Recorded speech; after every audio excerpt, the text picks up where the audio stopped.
उन पिता पुत्र को उत्तर हिंदुस्तान में जाके कई महीने गुजरे। यह राजगढ़ पे माँ साहब जीजाबाई बड़ी ही चिंताग्रस्त हो गई थी। वो अपने पुत्र शिवाजी और पोता संभाजी की याद में खोई रहती थी। सुबह के घने अंधेरे में पद्मावती तालाब से पानी लाकर शिवलिंग पर अखंड जलाभिषेक करती थी। आगरा से पिता पुत्र कब वापस आएंगे कोई भी खबर नहीं थी। देखते देखते बरसात का मौसम चला गया, जंगल सूखने लगे।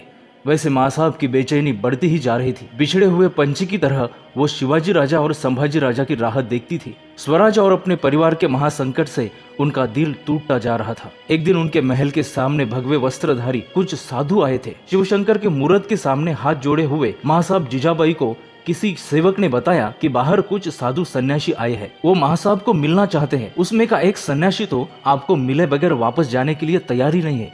माँ साहब बाहर आई। उसमें से एक सन्यासी उनके सामने आया और उसने माँ साहब के पैर पकड़े। तब उनके मुंह से आवाज निकली, माँ साहब हम वापस आए हैं। माँ साहब ने आवाज पहचानी, शिवा। ऐसा कह के सन्यासी का रूप धारण किए हुए शिवाजी महाराज को माँ साहब जीजाबाई ने जोर से गले लगाया। औरंगजेब की फौलादी जंजीरें तोड़कर महाराज पंछी की तरह अपने स्वराज में लौट आए।